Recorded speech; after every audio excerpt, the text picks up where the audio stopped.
नमस्ते और इस एक्सप्लेनर में स्वागत है। आज हम मॉडर्न कॉर्पोरेट हिस्ट्री की सबसे दिलचस्प और दर्दनाक थ्रिलर पर बात करने वाले हैं। ये कहानी है अंबानी भाइयों की। कैसे एक विशाल पारिवारिक साम्राज्य के टुकड़े हो गए और एक ऐसा फाइनेंशियल क्रैश देखने को मिला जिसकी किसी ने कल्पना भी नहीं की थी। चलिए बिना देरी किए इस पूरी कहानी की गहराई में चलते हैं। तो कहानी शुरू होती है साल 2007 से। ये वो वक्त था जब सफलता बिल्कुल अपने चरम पर थी। $45 बिलियन। सोचिए, ये कोई छोटी मोटी रकम नहीं है। उस वक्त अनिल अंबानी की नेटवर्थ 3 गुना बढ़कर इतनी हो गई थी कि वो दुनिया के सबसे अमीर लोगों की लिस्ट में आ गए थे। दोनों भाइयों की संपत्ति लगभग बराबर थी और बाहर से देखने पर सब कुछ बिल्कुल परफेक्ट लग रहा था। लेकिन इस कहानी में जो ट्विस्ट आता है ना, वो सच में रोंगटे खड़े कर देने वाला है। क्योंकि यहाँ से सीधे कुछ साल आगे हाल ही के लंदन के एक कोर्टरूम में चलते हैं। वही $45 बिलियन की संपत्ति ऑफिशियली बिल्कुल शून्य यानी जीरो घोषित कर दी गई। जी हाँ, जीरो। एक इंसान जो कभी दुनिया के सबसे अमीर लोगों में गिना जाता था, उसने कोर्ट में खड़े होकर कहा कि उसके पास अब बेचने के लिए कुछ भी नहीं बचा है। अब सवाल ये उठता है कि आखिर इतनी विशाल संपत्ति हवा में कैसे उड़ गई? $45 बिलियन का वाष्प बन जाना कोई मामूली बात तो है नहीं। तो इस एक्सप्लेनर में हम इसी उलझे हुए जाल को सुलझाएंगे। हम देखेंगे कि कैसे पारिवारिक अहंकार, कॉर्पोरेट वर्चस्व की भयानक लड़ाई और कुछ भारी रणनीतिक गलतियों ने अरबों रुपए मिट्टी में मिला दिए। इस पूरे कोलैप्स को समझने के लिए हमें सबसे पहले फ्लैशबैक में जाकर इन दोनों भाइयों के पर्सनैलिटी और लाइफस्टाइल के अंतर को समझना होगा। यहीं से तो सारी खटास शुरू हुई थी। एक तरफ मुकेश अंबानी थे, थोड़े इंट्रोवर्ट, शांत, जिनका पूरा फोकस समय और बजट के अंदर बड़े बड़े मेगा प्रोजेक्ट्स खड़े करने पर था। उन्होंने परिवार की पसंद से नीता दलाल से शादी की। और दूसरी तरफ अनिल अंबानी, बिल्कुल एक्सट्रोवर्ट और फ्लैम्बॉयंट। वो रिलायंस का पब्लिक फेस थे, जो पीआर, सरकारी लॉबिंग और मार्केटिंग संभालते थे।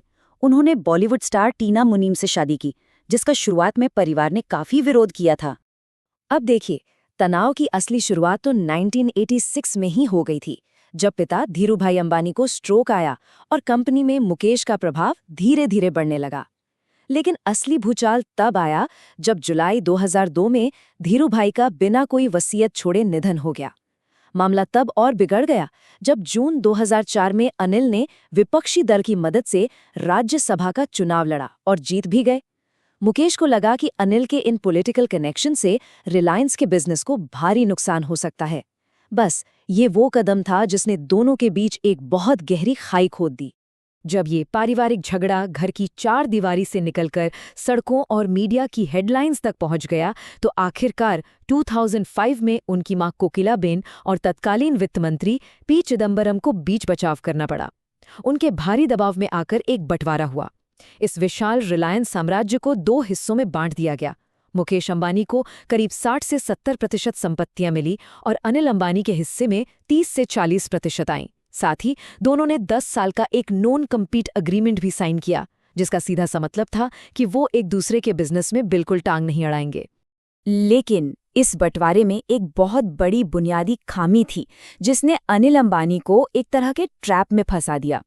ध्यान दीजिए, मुकेश को जो कोर बिजनेस मिले, जैसे तेल और पेट्रोकेमिकल्स, वो कैश काउ थे, मतलब उनसे लगातार कैश आता रहता था। इसके उलट अनिल को टेलीकॉम और एनर्जी जैसे नए जमाने के बिजनेस मिले। ये बिजनेस दिखने में तो बहुत फैंसी और आकर्षक थे, लेकिन असल में ये कैश हंग्री थे। इन्हें चलाने के लिए लगातार भारी इन्वेस्टमेंट, नए इनोवेशन और बाहर से भारी भरकम कर्ज की जरूरत थी। अब अग्रीमेंट तो हो गया था, लेकिन क्या लड़ाई रुकी? बिल्कुल नहीं।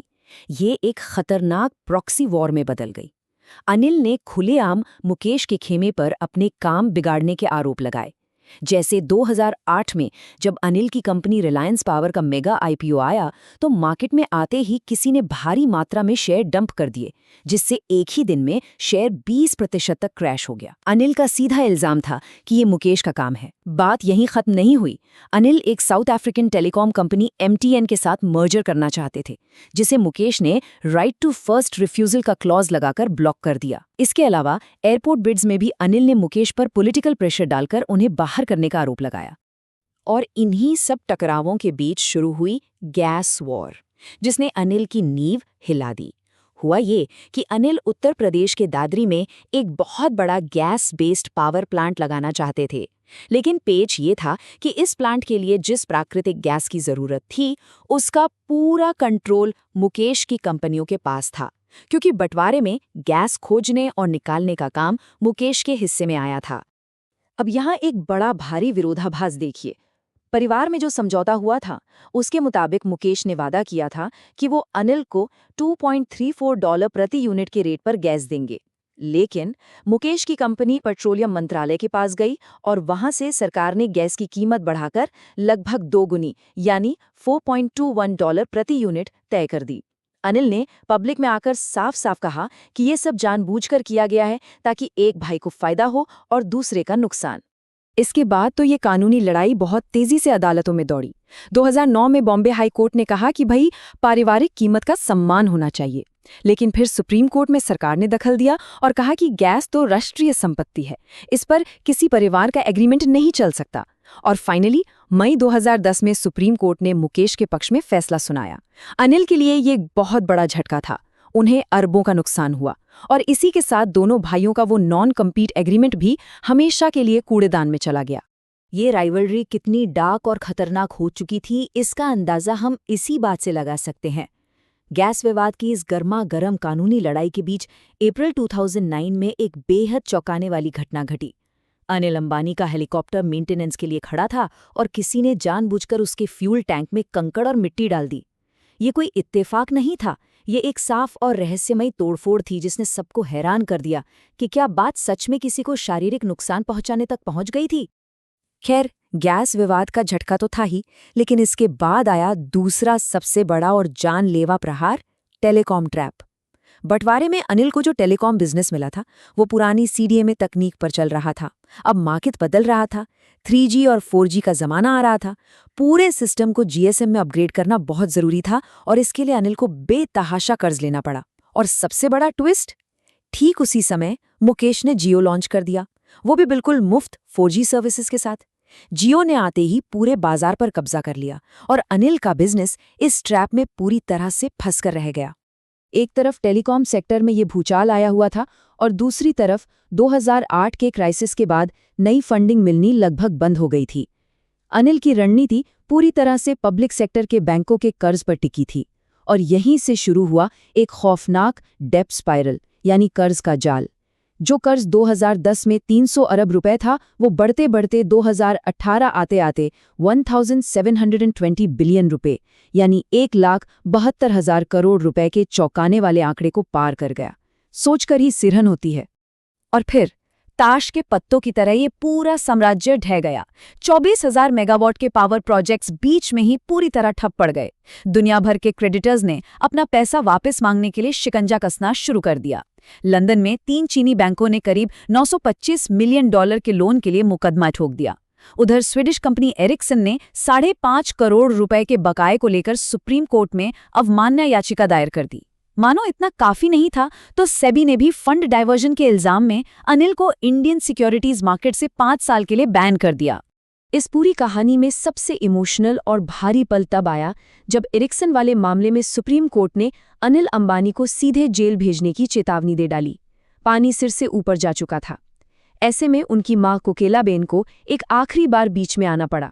उन्होंने मुकेश को सख्त हिदायत दी कि वो अपने भाई को जेल जाने से बचाएं। और जरा सोचिए इस विडंबना को, जिन दो भाइयों ने 1 दशक से भी ज्यादा समय तक एक दूसरे को खत्म करने की हर मुमकिन कोशिश की, आखिर में उसी मुकेश को एरिक्सन का बकाया चुकाना पड़ा ताकि अनिल सलाखों के पीछे जाने से बच सके। इस पूरी रोंगटे खड़े कर देने वाली कहानी का अंत लंदन के उसी कोर्ट रूम में एक बेहद कड़वे सच के साथ हुआ। चीनी बैंकों के मुकदमे में वो इंसान जिसकी नेटवर्थ कभी $45 बिलियन हुआ करती थी, उसने ऑफिशियल रिकॉर्ड पर ये गवाही दी कि उसका सब कुछ मिट चुका है। उसकी देनदारियां इतनी ज्यादा हैं कि अब उसके पास बेचने के लिए एक तिनका भी नहीं बचा है। उसकी नेटवर्थ बिल्कुल शून्य है, 0। तो इस एक्सप्लेनर के अंत में हमारे सामने एक बहुत ही गहरा और चुभने वाला सवाल खड़ा होता है।